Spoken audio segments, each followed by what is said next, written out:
Hello, all of you out there in internet land. I'm Jamie Lee, and we have a very special guest today. This interview will be on my YouTube channel and the 25YL website. This interview is part of my continuing Coyote vs. Acme coverage. In the upcoming film Coyote vs. Acme, Wile Coyote from the Looney Tunes finally gets tired of decades of faulty Acme products and sues the Acme Corporation. You can see it in theaters on August 28th, 2026. And I know I'll be there. Today we're joined by an animator from Coyote vs. Acme, Alexis Bonhomme. Thank you so much for doing this. No worries. Thank you. So why don't you introduce yourself and tell us a bit about yourself? I'm Alexis, whatever. I come from France and I've animated on this movie in during its production. So it was like 2022 to 2023. It was the first movie I was on from the beginning to the end, and it was the second movie I worked on in the industry. So, um, So yeah, it was my first big movie experience from start to finish, and because it's a live action hybrid, it's a bit different than feature and it's a bit different than VFX. You need to kind of do both at the same time, and we had to do a lot of things that was just not animation. Um, Also, the pipeline was weird because usually, animation, DNEG animation does animation and DNEG VFX does VFX. But this time it was a bit of an in between. So everything was a bit weird, but it was definitely one of the best experience I had in terms of the team and the atmosphere. So yeah, I'm glad I'm here to talk about it today. And yeah, at the moment I'm in Vancouver and still looking forward to the release of the movie, even though I'm sad it takes an entire year. I was hoping that 2025 would be the release, but gotta wait another year. Well, now we get to market it more and hype it up. So you talked about working on this from day one until the end. How long was that? So let me think about it. I think the start was delayed, so that I don't think will count this, but basically I joined DNEG in London in January, and a bunch of people were hired. It was post-COVID, so it was the big rehire for all the projects, and most of us were hired for this. And I think it was supposed to start in the like spring-ish, but then the shooting got delayed. So I think, if I'm not mistaken, it started in like late July, around September-ish, because yeah, in between this, we had a bit of we were supposed to work on it right now, so we don't really have something lined up. So most of us got handed to DNEG animation. So some of us worked on the uh, oh my God, Garfield movie that they released at that time, even though they released it way later, but that was when we parted ways. And I worked on Nimona, another miracle movie that was supposed to Yeah. be killed 20 times and revived. So it's crazy that all the miracle movies I work on. Oh my And gosh. yeah, and so it was September, we hopped off animation and then we started slowly. And I think the last time I was on was April and most of the team was gone. And I know they finished it, they touched it up a bit after I was gone, but I was there until the last animation. It's just that when animation ends, you always have a small skeleton crew to patch it up, uh, to make sure that it's really ready to come out. But yeah, the big chunk, all my friends were gone. It was a bit sad.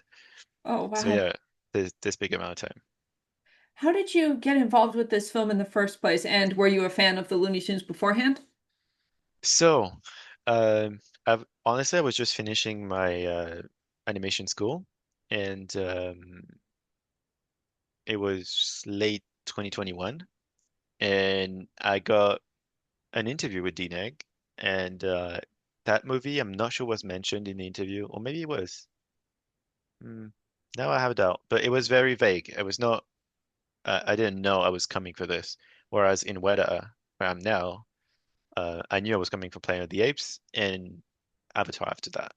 So when I joined DNEG, it was more like it's my first job, and I'm changing countries and all the funsies. And so I just worked around the studio. There was a couple shows we had to help on. It was really the very beginning of the career of my career.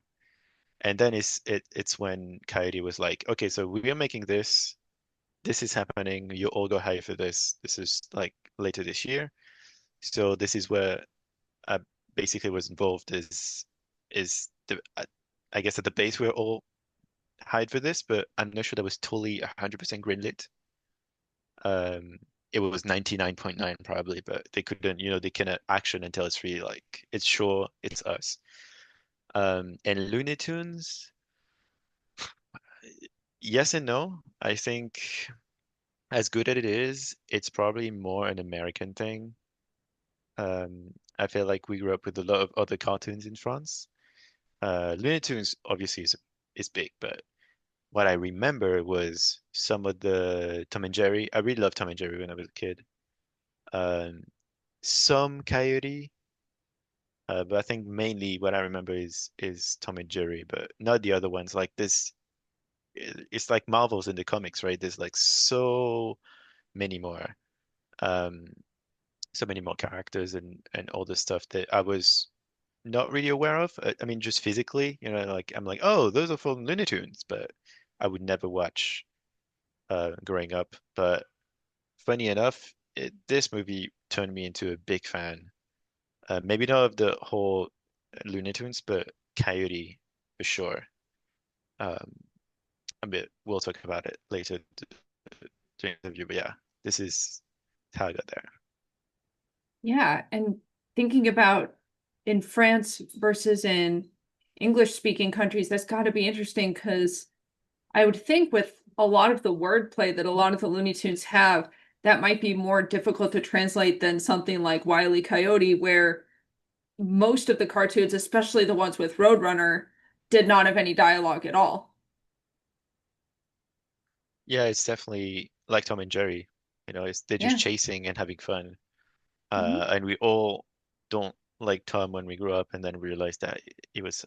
You realize later he was also the good guy, right? But he was pretending to chase Jerry, but that you don't know when you're a kid. And I think we all wanted to be Roadrunner, uh, the team Roadrunner when you're growing up, but then you realize Coyote is not that bad of a person. Um, so yeah, I think that's why it worked out maybe those two more because there's no world play, world play or anything. But knowing that we translate a lot of cartoons, even anime and all this stuff, and the translation and the voice acting in France is really a big thing. So it was still very well done. It has a high quality and whether it was voiced or not. But I honestly don't remember. Probably everybody's experience different, but I don't remember any Looney Tunes voice thing on TV when I was a kid. Animation and animator is such a huge umbrella term that covers a ton of different roles. So, what were your specific responsibilities on Coyote versus Acme? So yes, first I agree, and I think that's something that we inherit from the golden age of Disney. And, when it was like the Night Old Men and all this stuff from the 30s, where they were doing everything. So when people would say the animators, yeah, they were drawing and coloring and doing most of the work. Where now you hear, oh, the Pixar animators did this, and no, there's like 10% the animators, and then 10% the lighters, and 10% the comps, and the texture artists, and all this stuff. So it's definitely an umbrella term, which is fun when you hear it from the outside. You're like, this is not animation. You say the animators, but what you're referring to is the lighters or whatever. Um, but yeah, that makes me laugh. And my role, it was very classic animation. So you get assigned a shot that's within a sequence. We have sequence leads. So um, in some studios, you have character leads. Like at Disney, I think on Frozen, for example, they will have like, oh, Elsa character lead. So whatever shots you have with Elsa will have to go through him or her.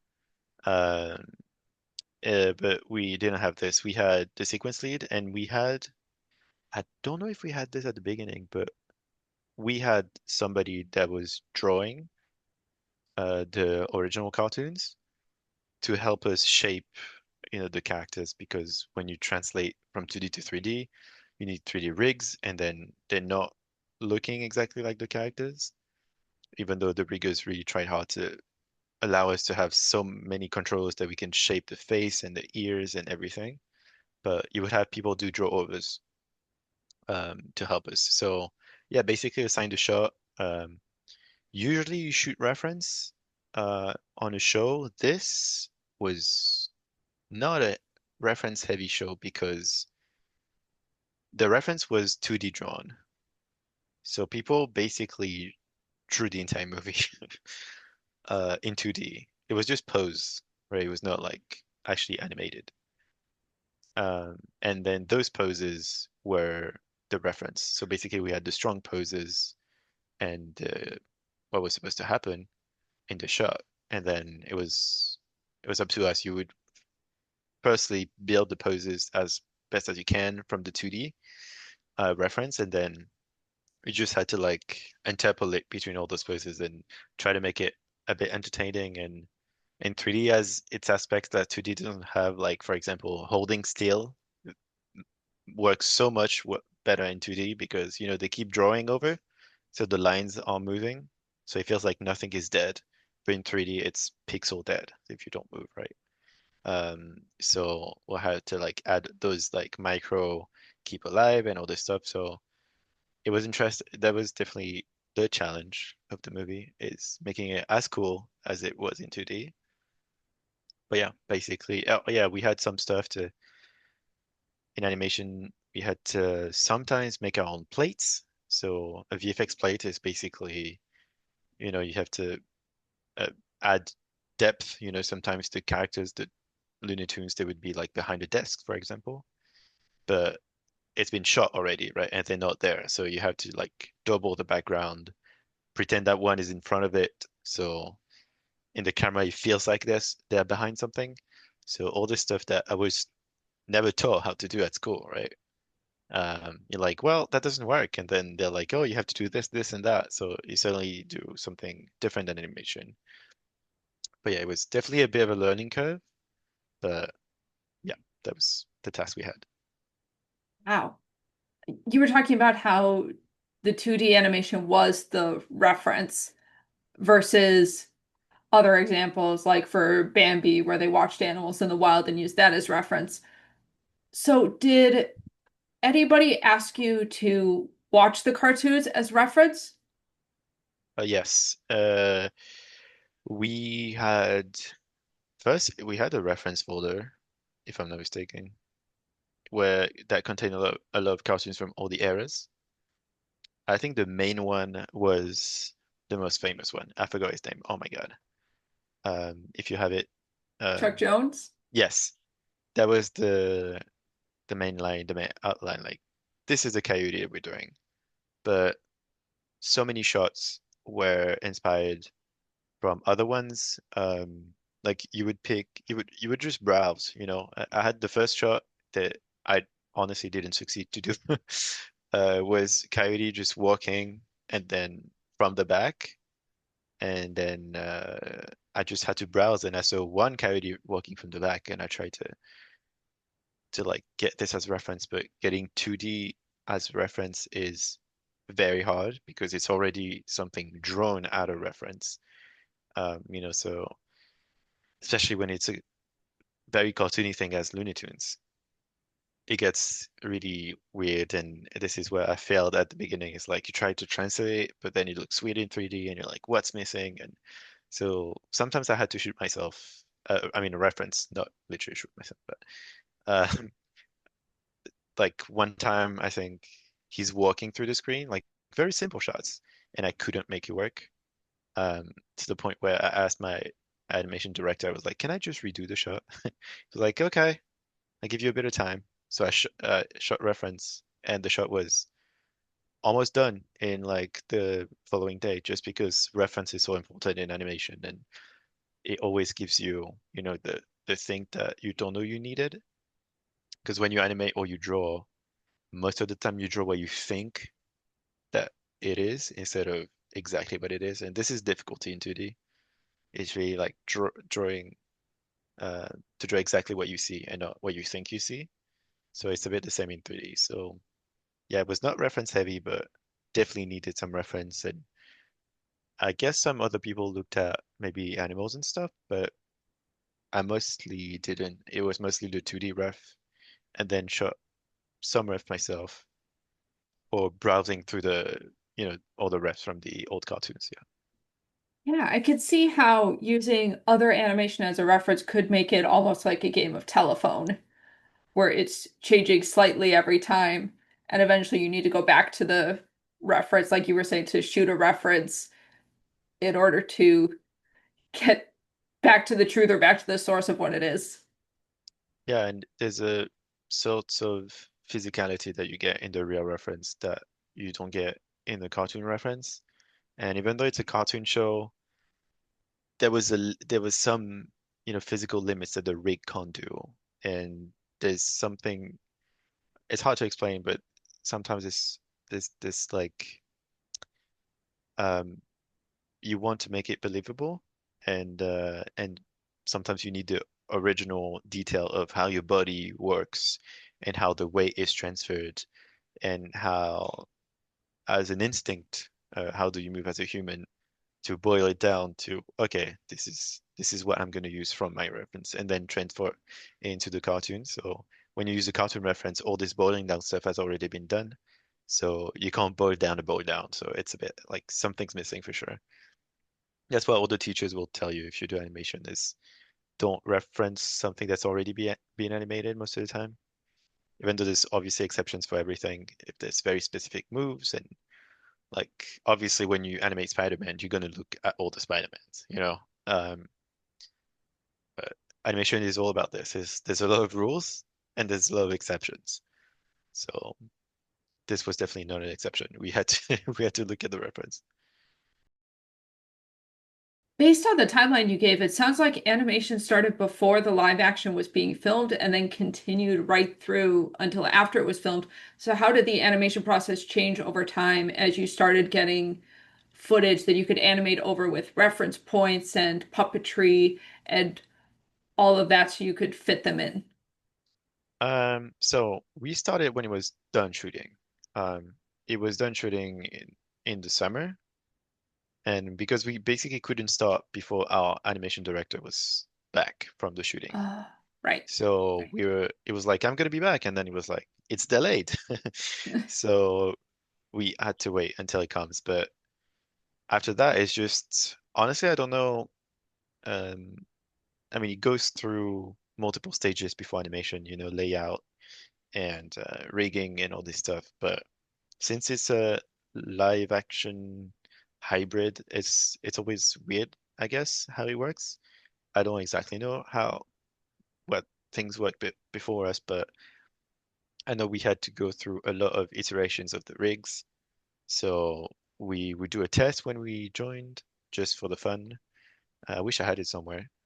Um, and uh, and after that, you would do sh a shot that might be approved, and then once the rig has been improved, because the rig are hard to make, and then somebody will. It's always like this. It's like we all think we know what we want, and then one animator will do a shot, and you're like, oh my God, that's exactly what Coyote needs to be like.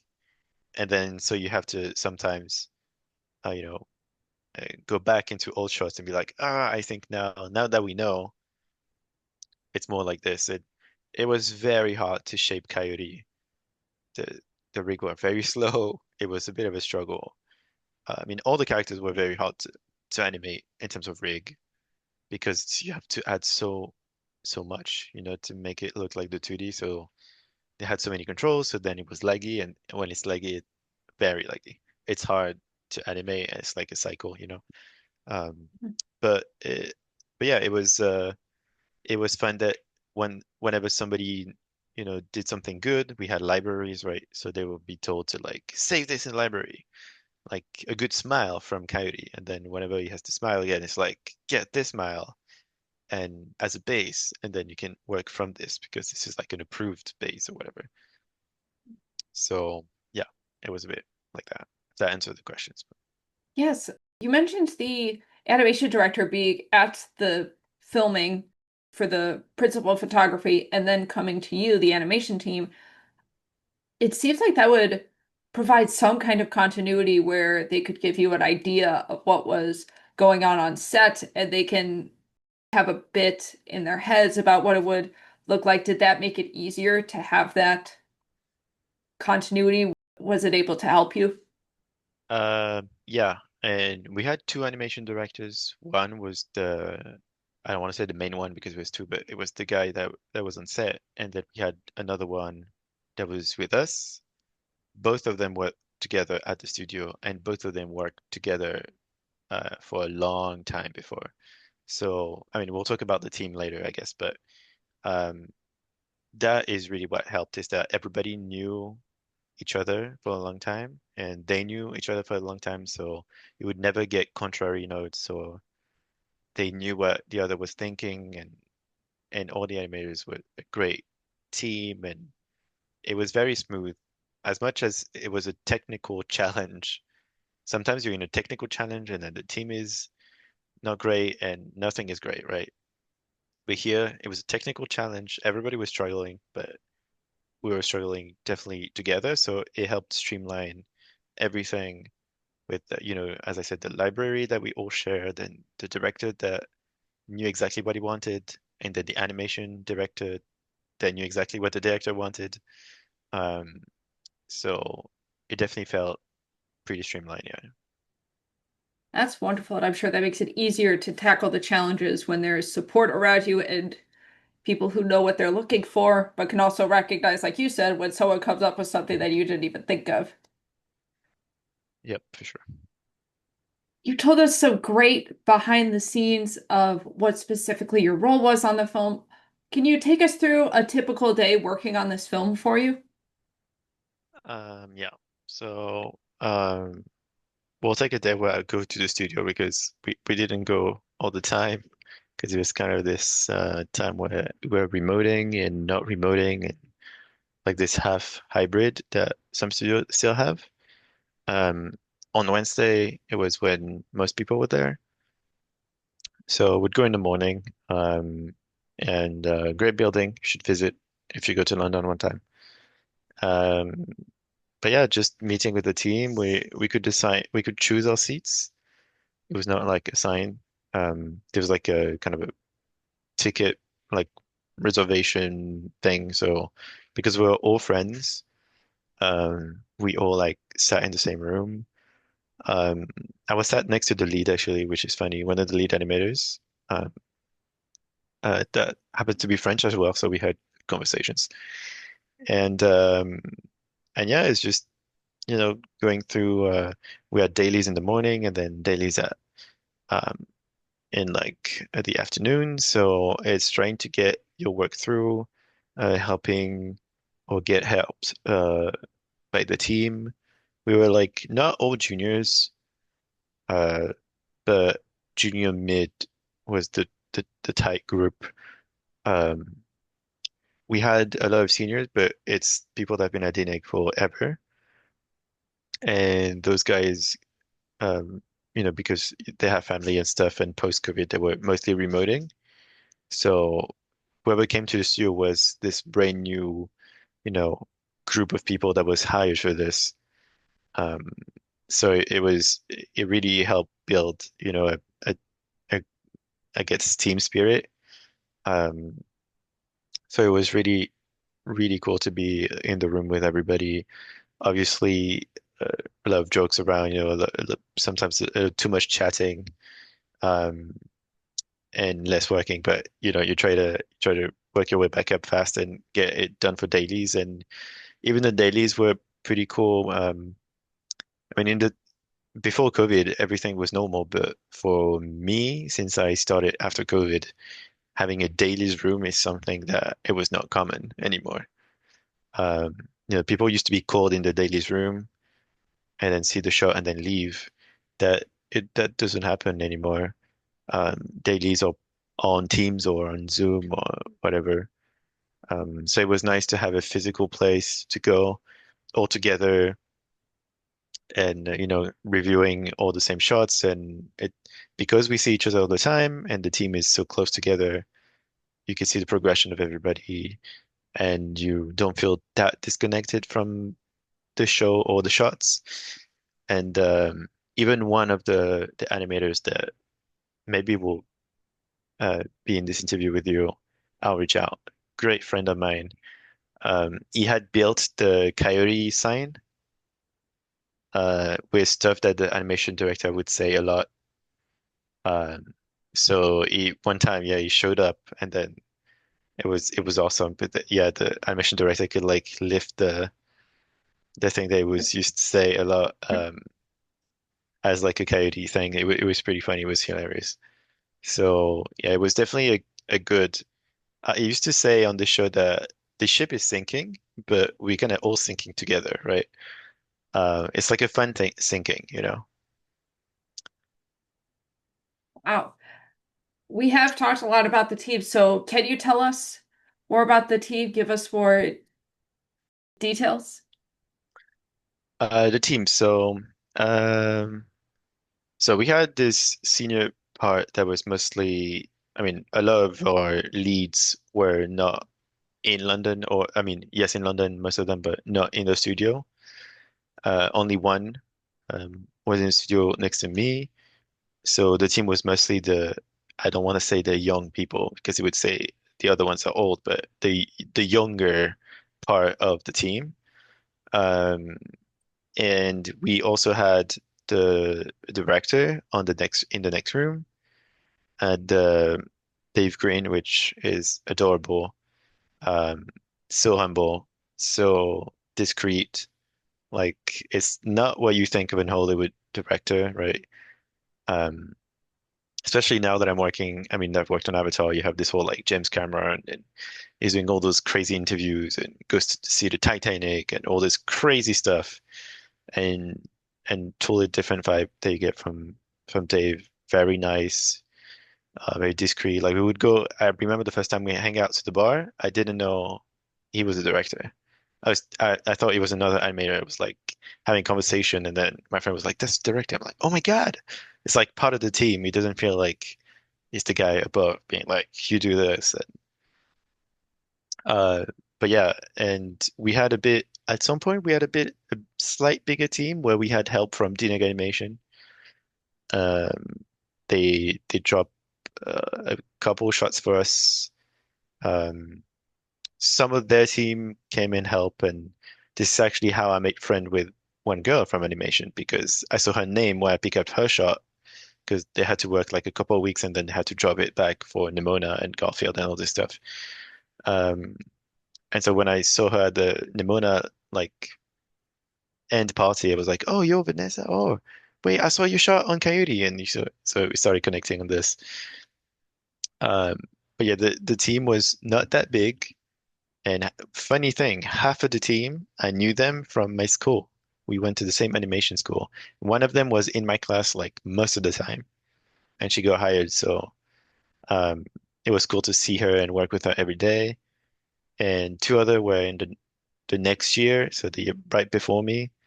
But I saw their name, I saw their work, and we had heard of each other. So it was like a big chunk of anim school people were on this film, which was super cool. And And yeah, people from everywhere, honestly. There was a German guy, an Italian guy, a guy from the US, a guy from Sweden, and like literally every country when I think about it now. Every country was kind of represented. And I think we all started as like it's a fun project that the more it went, the more we liked it, definitely. I mean, I don't know if you're going to talk about the movie a little bit, so I'll wait for those questions. Oh yeah, definitely. That is so cool. So we were kind of leading into it already.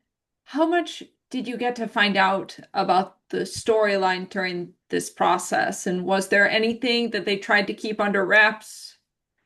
Did anybody have to sign Uh, NDAs? oh yeah, you have to sign. I mean, you sign NDA when you sign for the studio, right? So then I think he. I guess the NDA is for every project. You can't say anything about it. You can't say anything about anything, basically. Uh, but they didn't keep secrets from us. We got an early screening. There was mostly the 2D drawings on top of the live action plate. Um, so we got a bit of an idea very early on. Uh, not everything was done. We had a couple screenings, I think. Yeah, two. Yeah, I think two. The second one was definitely different than the first one, so something had changed. Obviously, I'm not going to say what. There's a big thing that changed, and I have a great story about it, but maybe we'll talk about it when it's out, because I cannot say it at all.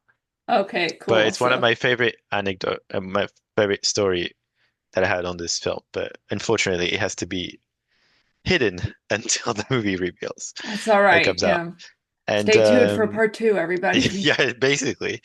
But yeah, we very early on we knew what the movie was about, and I'll just say my impression of the movie without revealing anything is that I really think it was going to be something like in my childhood when, you know, it's just a cartoon, they try to outrun each other or one is trying to, I mean, especially Coyote, right? I talk even about Tom and Jerry, right? They're just running after each other for like the entirety of the episode or whatever. I really think that that was this that we're getting into, and it's so much better than this, so much deeper, and I think some people might have cried in the first showing, but I was definitely like, it was this, you know, I had like a weight in my throat. I was like, am I gonna cry to a 2D weird version of this movie? Like, what's going on?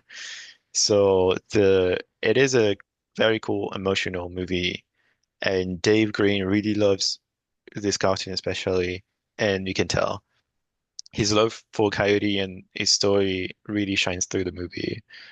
And yeah, I was definitely not expecting that. And after we came out of of the first viewing, I was like, this is so much better than I thought. And people basically were all thinking the same thing, that it was greater than anticipated, because I guess you don't, I mean, we all enjoy, right, the Looney Tunes movie. Uh, but I think you kind of, maybe that's my opinion, but I kind of watch them as like, oh, it's going to be cool moment, like entertainment piece.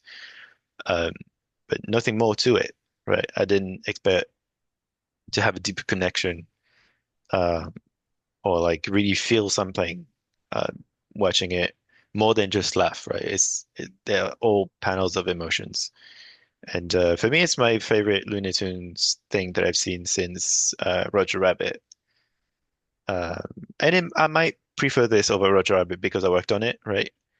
Um, Yes, a so little bit yeah, of it was, bias. yeah, definitely a bit biased, but it was awesome. That is fantastic to hear. I know a lot of Looney Tunes fans are going to be excited to hear that. Film fans, animation fans. That's great. And so you said that your favorite moment behind the scenes you can't talk about. Do you have a second favorite story that you can talk about with this Mm, project? do I have a favorite? Let me think. What could be a good story about this movie? Feel like I'm gonna be disappointed. Um,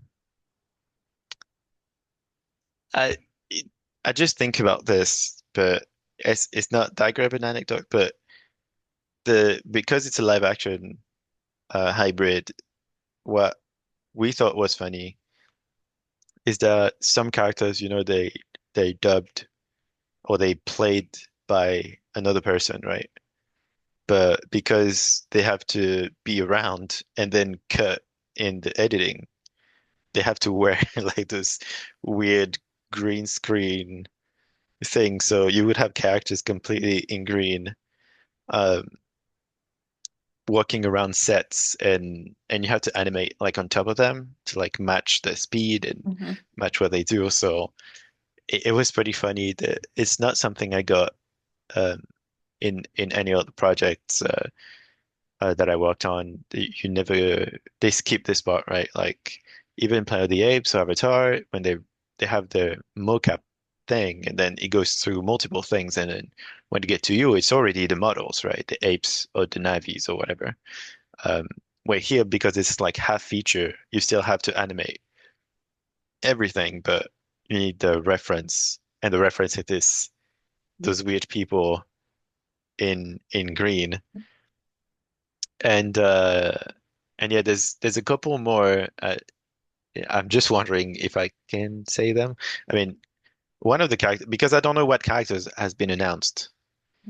I haven't followed up. I don't know if did they tell anything? Did they tell what characters are in the movie? I know they said Official? Coyote and Roadrunner, obviously.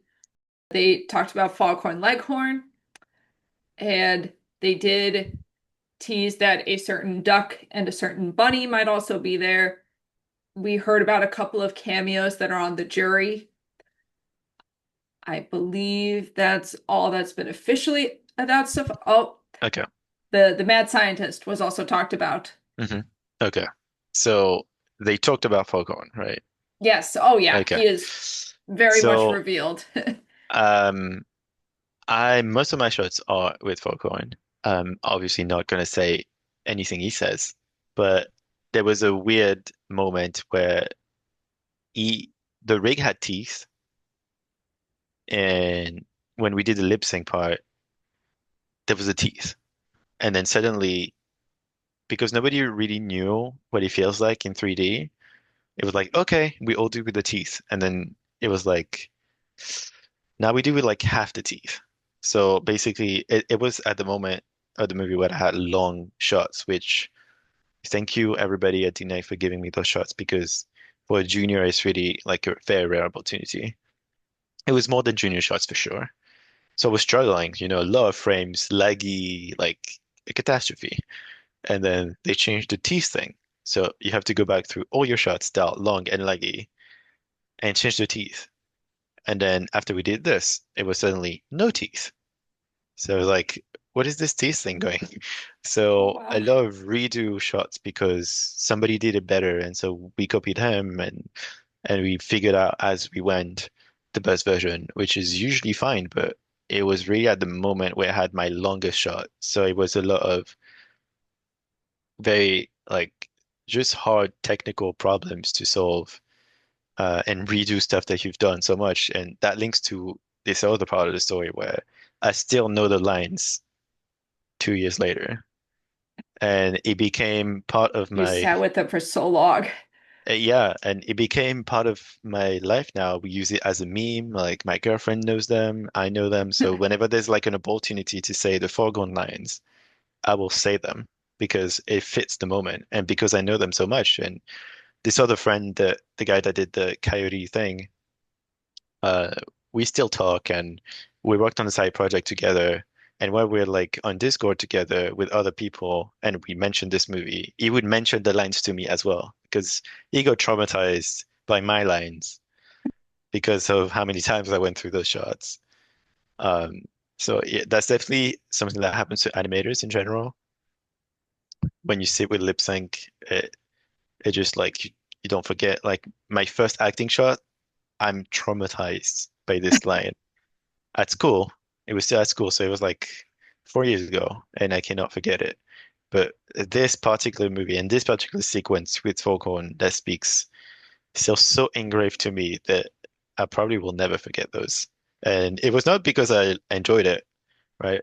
Or that are like my favorite lines. It's just that I had to redo them so many times that unfortunately it's burned into my heart forever. Oh, And it's gonna wow. feel weird when I see the movie because they're gonna pop back in my head like refreshed on HD. And I'm like, oh my God. Oh, my good. Uh, Yeah. so, Then basically becoming a dental surgeon on top of that, having to yeah, it dig was out the teeth. the rig were definitely a lot back and forth, especially on Foghorn. This chicken is really hard to get into 3D. To look, the 2D genius that drew him. I love expression, I love like squashes and stretch, and I love cool things that it's not that easy in 3D because you can't take your rig and squash and stretch it the way you want because, like For example, if you do something with the beak and, the beak can go through, the lower beak can go through the upper beak, when if you draw, you just, erase the part that doesn't work, who cares? You have to think about the lighting team that comes after you. So if I don't know, part of your body is penetrating your abdomen, for example, your torso, the lighting team might put it back to you and be like, oh, you cannot do this because then the lighting will be screwed. So a lot of back and forth on already hard rigs, and it's a big chicken, so it's Hmm. big characters are always hard to like move around. Um, and yeah, they all were hard. I did not work on Roadrunner, but I remember there was a big situation. I can see it on your shirt right now. It brings me like PTSD Oh of no. this perfect like really angled up beak was not exactly there at the beginning. And sometimes it is, but then if it turns like this, it doesn't work anymore. Or if it turns like Oh this, it doesn't work yeah. anymore. So because it's a 2D thing, 2D is really like flat. So whenever they are in 3D space and they start turning their heads, they need to look like their 2D appeal version with every angle. So that was a huge struggle for the people, even the animation director, to try to figure out like how can we make it as appealing as it is on the paper in this. And thank God I didn't work on Wet Runner. Honestly, I'm happy. When I saw the struggle, I mean I had the Foghorn struggle, which was definitely something. Um, Oh my gosh. but yeah, maybe that'll be in part two as well when we see everything he says and everything he does. Um, and I'll be like, oh, that's my friend's shot. He struggled to do this, and it's so funny because the struggle sometimes you think those big shots will be a struggle, and then it's just a prop problem.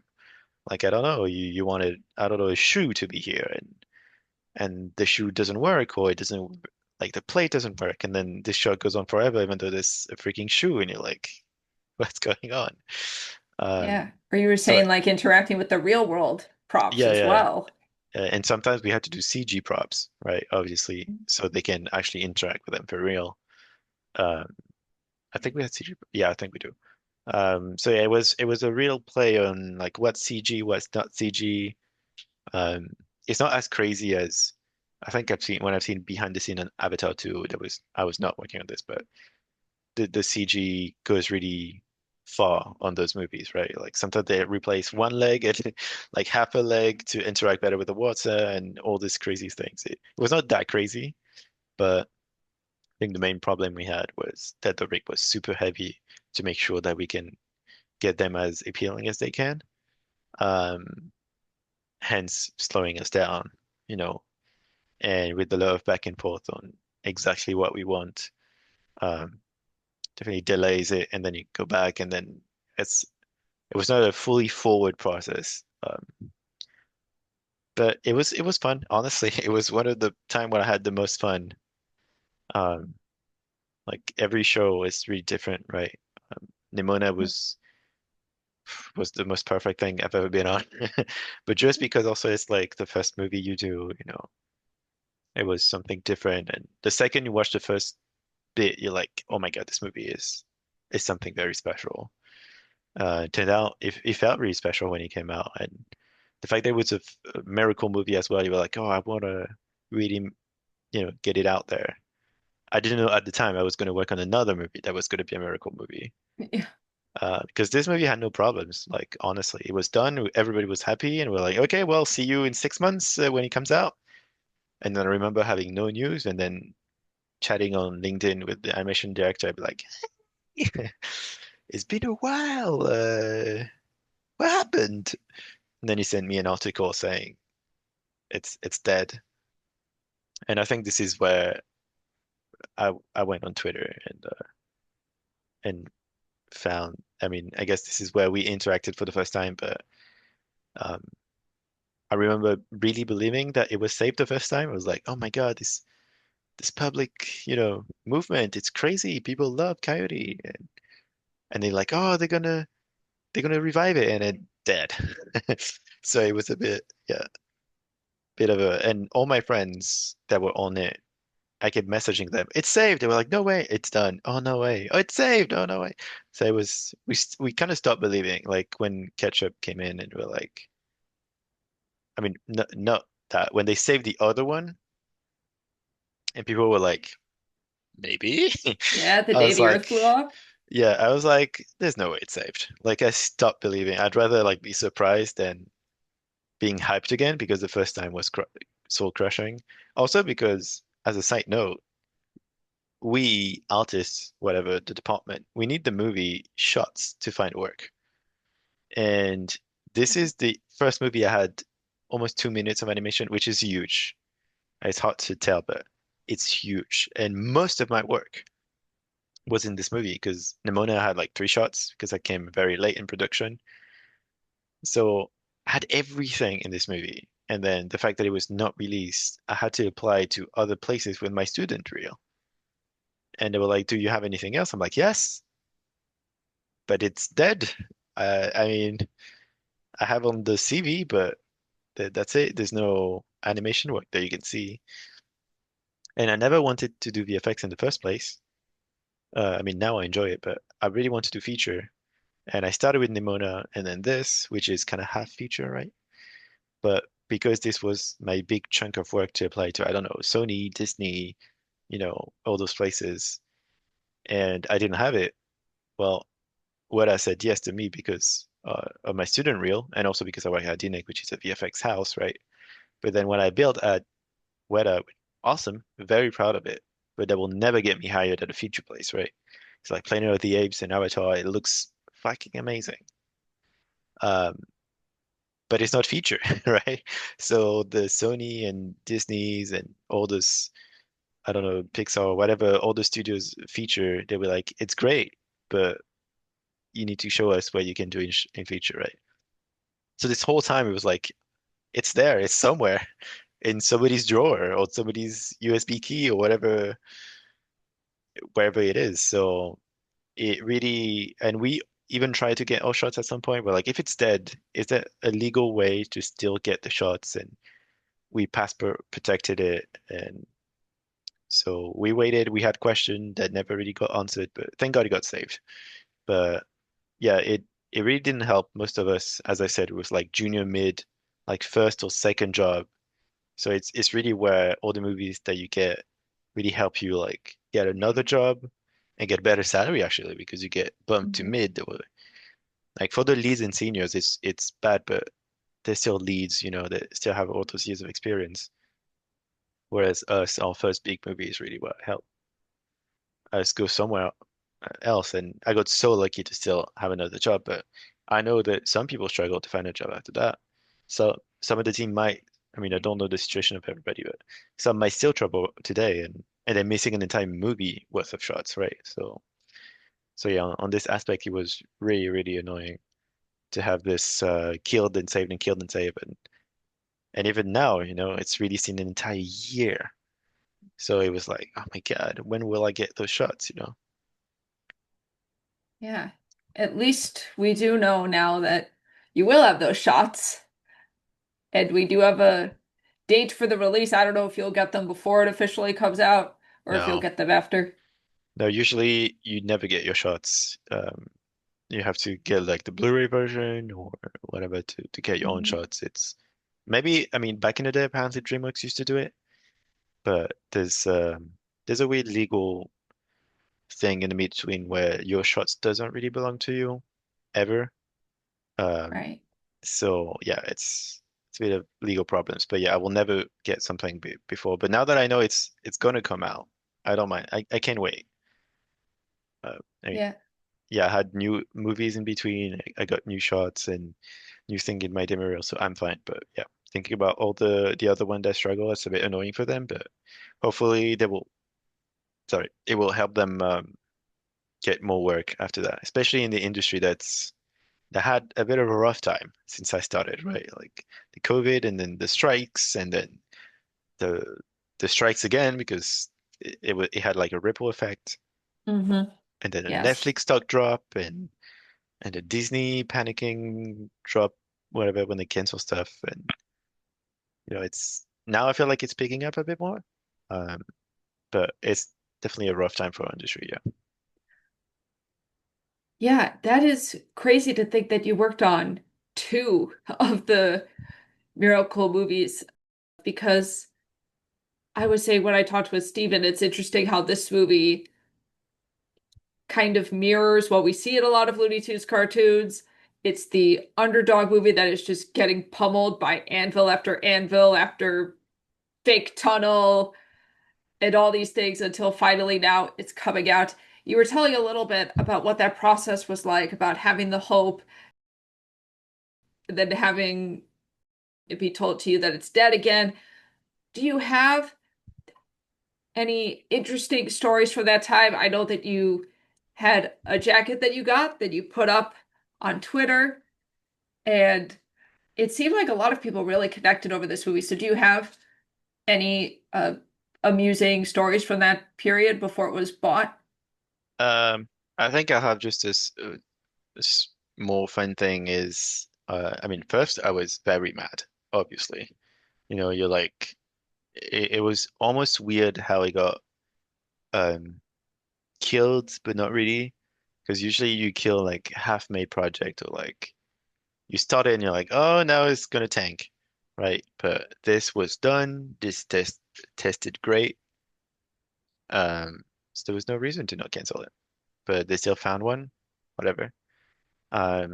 So I think the interesting part was I didn't know people liked uh Looney Tunes that much, or that could be such a wave on social media.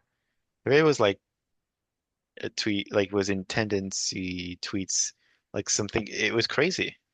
And I think the fun story was we were working around in Vancouver after we went back from Japan, where I got the vest, and I realized I had so many like interaction and followers. Like I've never had anything on social media, like a regular person, and so many interactions and like I think one of the posts that I made had like what was it? I think it was 20,000 views. And it was pretty funny because for a moment I told my girlfriend, like, I'm a famous person. You should treat me as a f famous influencer from now on. So when I was like on my phone and she would talk to me, I'm like, sorry, I'm answering my fans. Even though it was just like looking at a hope that when this time I refresh, they're gonna be like, never mind, it's bot. So it was my little shining moment on social media, which lasted 5 days, maybe. Yeah. And yeah, and I got this vest that I think maybe you want me to show. Um, Yeah, that'd be cool. with a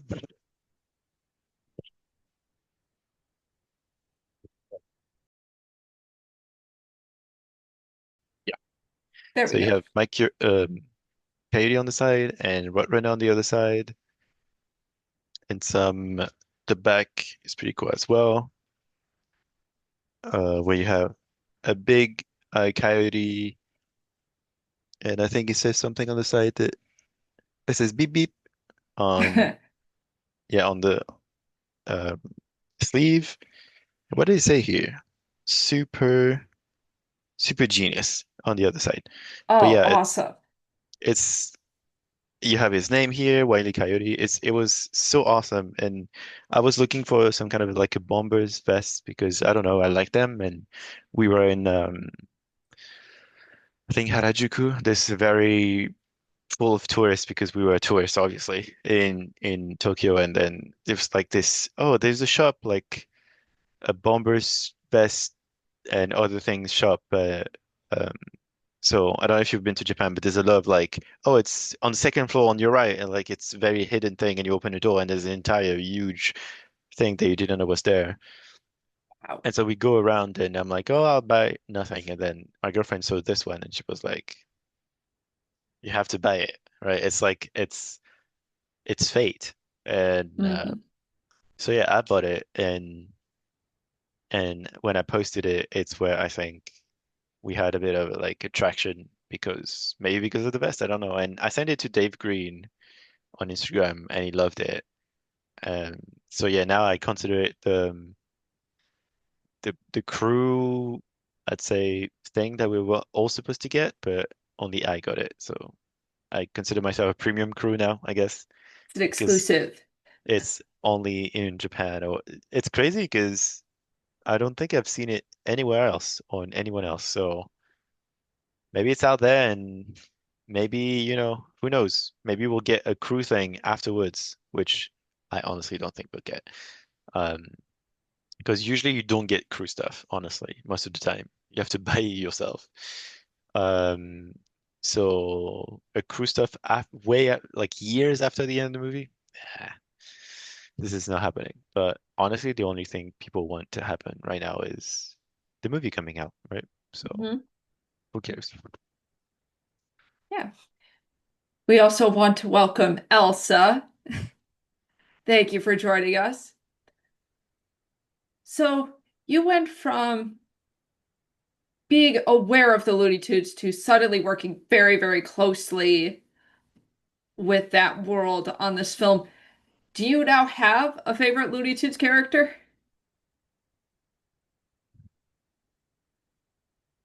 I think it has to be Coyote, honestly. Um, I think when you grow up, you're not too big of a fan. It's like just trying to eat or whatever. It's really similar to Tom and Jerry in a way. Um, Hmm. but after going through his hardships and friendships or whatever, this whole emotional roller coaster with him, I think me and a lot of people from the team really grew closer to Coyote. Um, we all have like empathy and sympathy for him, and yeah, without saying anything, because I can't say too much, but it Yes. really gets people's hearts for sure in this show. So I think from now on I'll go for Coyote. It used to be Tom and Jerry, but I think I'll go for Coyote 100%.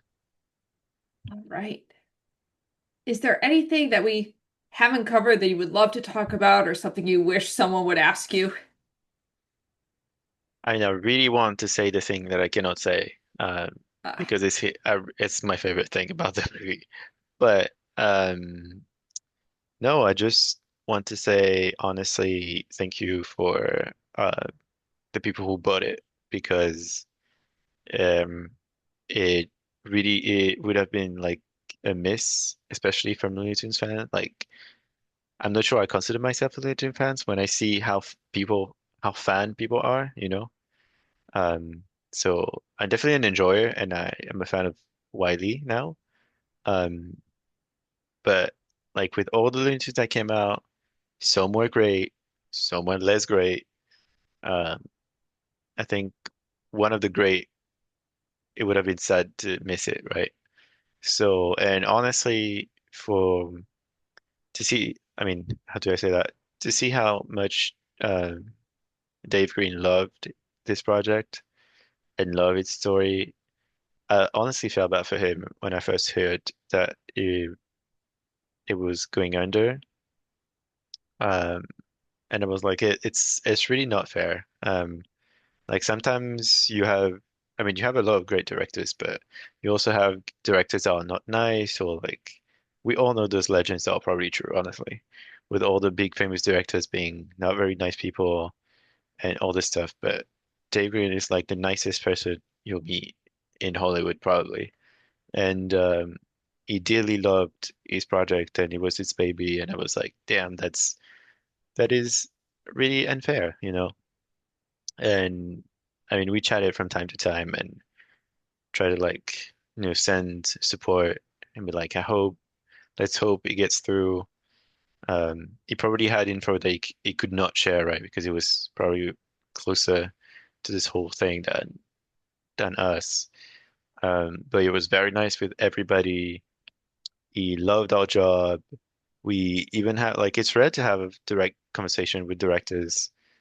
Um, Even though on Nimona was pretty great. I mean, Nimona is so great, but like in VFX in general, directors are not even with you, you know.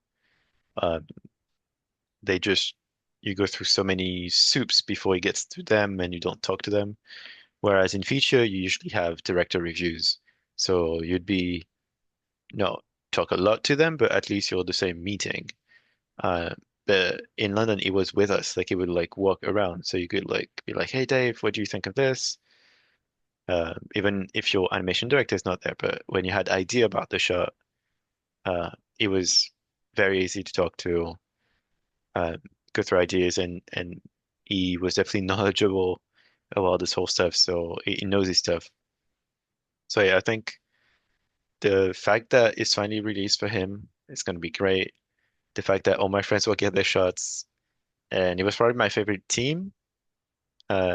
I said I think Nimona was my favorite project, but this by far is my favorite team I've ever worked with. So watching it will bring definitely good memories, and I'll definitely send people messages, be like, "Congrats!" And even throughout the whole thing, the closest I've stayed with were definitely messaging, be like, "It's saved! No! Oh my God, we'll do it!" Um, so hopefully people will like it. Hopefully people will go see it. I really hope people will see it because then it can show that we can save a movie that was worth, watching.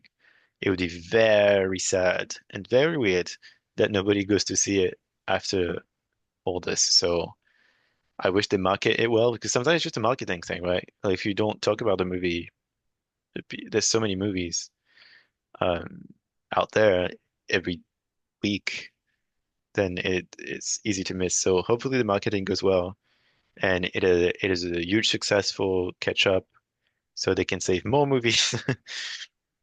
And yeah, honestly, it was fun to do this, and I hope others accept. I'll send them a message, and yeah, hopefully you like it as well, even though you're gonna have to wait a year for the suspense, right? Right. But So they are marketing in the meantime. As you mentioned, they did a panel at San Diego Comic-Con and they booked the biggest hall to do it. I know they have a trailer ready that they showed at Comic-Con, but they have not released it yet. So yeah, that's crazy. I hopefully heard about this trailer. I was like, wait, it was released there and not released? it So was it's shown at the panel, yeah, but they haven't released it online or anything. So unless you were at the panel, you haven't seen it yet. yeah. Well, hopefully it's good. I haven't seen it. Yes. Maybe you've seen it, maybe you were there, No, but I haven't. so yeah, hopefully it shows how funny and cool this movie and all the gags are fun. Like I think we have on another side, like when you see humor on TV, I mean, it's human movies, you always have this kind of Marvel humor a lot lately. When it was funny 10 years ago, but now it becomes a bit like, is it still really funny? Or like it's hard to laugh. And I've had a good time with Nimona where all the humor felt fresh and I had like legitimate laugh in front of the movie. And honestly, I think they put it off as well with Coyote. You've seen tons of tricks, right? Where you see all the Mhm. episodes, the end reels, the fake tunnels, and all this stuff. And they managed to Mhm. strike a balance between honoring the old ones. You have to put them here and there to be like, hey guys, we know, everybody know, that's the fun ones. But also introduce very fresh gags that feel it's so dumb. It's so dumb that it's fun. It's dumb situations, dumb interactions. Um, and they strike a good balance between dumb fun and deep emotional connection with the characters without breaking this balance and really making you enjoy the whole thing. So there's so many things that I haven't seen finished, honestly, not lit or not rendered and not come together. So I'm honestly as excited, even though I know the overall story. When I left the animation, stage, it's very rough compared to the end version of a movie. So it's still crazy to see the final image. So with me, there was still the green people in green suits walking around, all this stuff. So I can't believe that I'm finally going to see them in full light, full beauty, on the big screen. So yeah, I'm honestly as excited. Yes, and as we're talking about marketing this, what would you like people to know about Coyote versus Acme? I wish I had a good pun from the movie, uh, but I can't say this. I can't say them yet. Honestly, it's better than you think because it's what we all thought, honestly. I mean, most people I talk to. And also that the amount of effort that got put in this movie um, was huge from every department, um, as it is usually in movies, right? So, but yeah, it was a lot of effort made by someone that truly, truly, truly loved Coyote. So it's not like a weird marketing thing. He really does love it more, probably more than all of us. So yeah, go see it because it's really better than you think. That is wonderful to hear. And it's also wonderful to hear that everybody had a good time working on it too. It seems like when people feel like they're valued, a lot of times that has such a great influence on the final product. And finding out that you worked on Foghorn Leghorn, that is just so cool. That's Yeah, awesome. it's I mean, I love it and I hate it, you know. It's still PTSD from this. Right. So so hopefully it's better than what I remember. Maybe once I see it, you know, it will cleanse all the PTSD and it's like it's done. Right. That was worth it and I can It's move done, on. it's good. You'll hear But I got people yeah, clapping. because we didn't get crew stuff, my girlfriend bought me like a Coyote mug and I think do I have it or did I dream it? I literally don't I don't even remember if I have this one. Do I have it there? Maybe I dreamt it. No, I think I have it somewhere, but I think we got a small Foghorn thing, and I was planning to get, you know, a 3D print of one at least. Um, so it's like because I mainly did him more, I think more than Coyote. Weirdly enough, you know, sometimes you get on characters and you never get out of them. That was my case Yeah. for Foghorn. Um, but yeah, I wish we get a small, or I would get a small statue printed from him. And I honestly had no idea it existed before the show. And now I guess it's my weird friend, weird Yeah. imaginary friend. So, And he even became a meme for a little bit. oh, there was some. Oh my God, I missed that. Yeah, I It mean, was something where people were rewriting dialogue from famous films or famous TV shows, but rewriting it as Foghorn, something like, I say, you can't handle the truth. oh yeah, yeah, yeah. See what you mean. Yeah. Hopefully, there's more when the movie comes out. I honestly don't remember the lines except from mine, so I cannot spoil it. Um, but yeah, it's maybe it comes back in and becomes a new meme. This I'll be looking out for what Twitter brings into the meme world from that movie, hopefully. But it's good memes and Yes. people love the movie and it's great and people will be thankful for catch up to get it. Oh, definitely. I'm very excited for it. Thank you so much for doing this. Since you worked with Foghorn, I guess I say thank you so much, Alexis, for doing this. No Thank you so worries. much, and I would love to talk with you again once the film is out. For now, thank you so much, and thank you, Elsa. Yeah, have a good one. Say bye, Elsa. Yeah, she's not bad, but All right, yeah. Thank you. bye. Bye.